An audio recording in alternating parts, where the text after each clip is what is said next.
Hope you guys are having a fabulous day. We're having a good day over here at the Langston house. And I wanted to pop on to let you guys know we are selling our house. It's something that Ethan and I have debated for a while. And I remember us having this conversation a few years ago. We're like, well, if we're going to sell, we better sell now. But it took us a few years to actually jump in and sell our house. So that's what we're doing. So the last 2 weeks have been a little bit crazy because we've been driving back and forth on the weekends. The drive typically takes 5.5 hours. So we have about 11 hours a weekend spent in the car. And it depends because last weekend with the 4th of July traffic, it took us 7 hours, a little over 7 hours to get back because there's so much stop and go traffic. And last night we ended up leaving late and it only took us 5 hours. And the roads were wonderful because we missed the stop and go traffic through the cities. So we're probably going to do that again, leave at a later time. So for what we've been doing on our house, we've been doing all the things. It's like a brand new house, really. We changed the outside coloring of our house. It's now gray with white trim. Looks really pretty. We stained our deck again.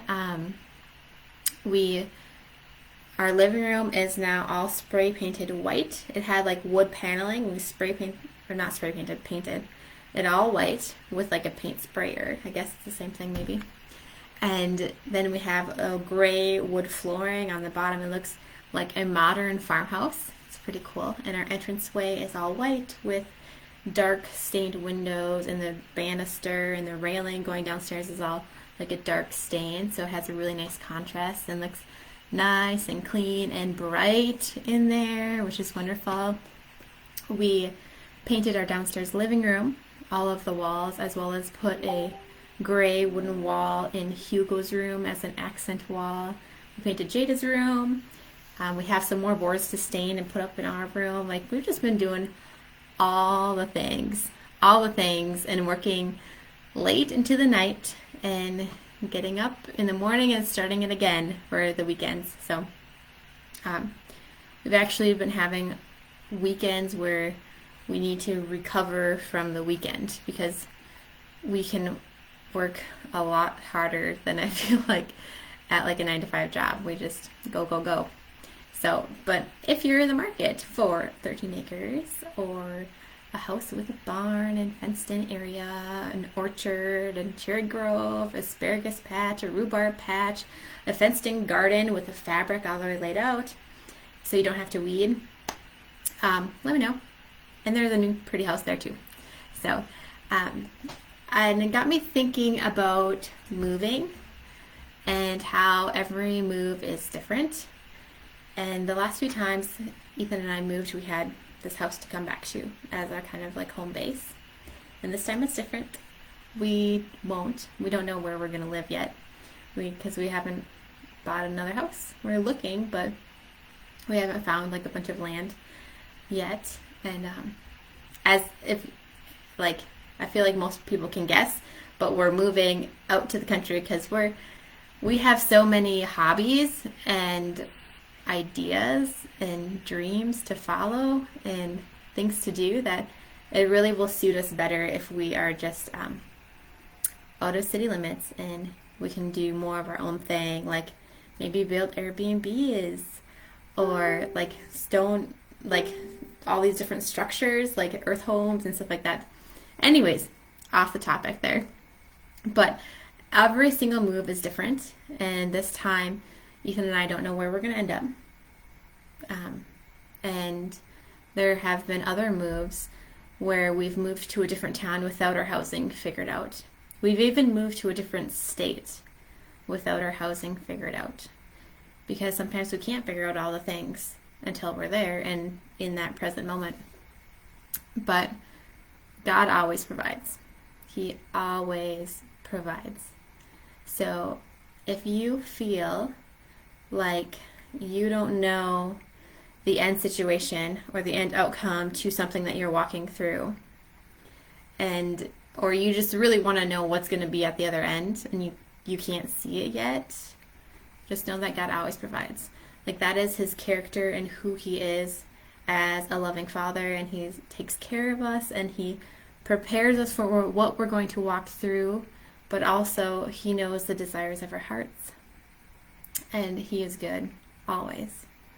So, for example, like when we were living in Ohio, the view out of our apartment window had this huge oak tree, and it was just lawn all the way around it. There's no other trees competing with it.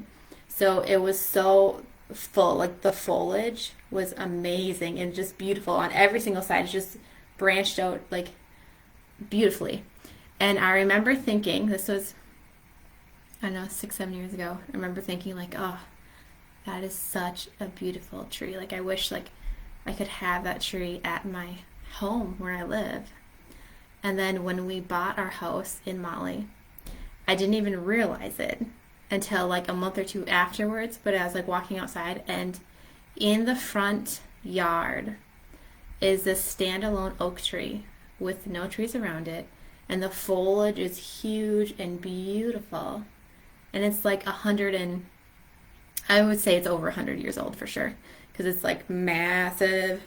But like God provided, even in ways that I would never like think even possible, like to so perfectly design our lives and the things that we walk into, that like a tree, like huge tree with perfect foliage and so rounded that I love, he would provide in the house that we lived at for a while. Like, so God is good, and no matter what situations you find yourself in, you can rest in that God is good.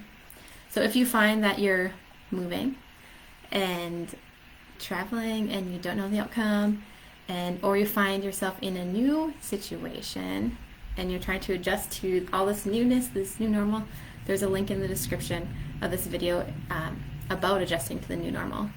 And as well as in my Facebook group, we go over lots of things about moving and adjusting to the new norm, because oftentimes the biggest part of the move is after the boxes are unpacked, right?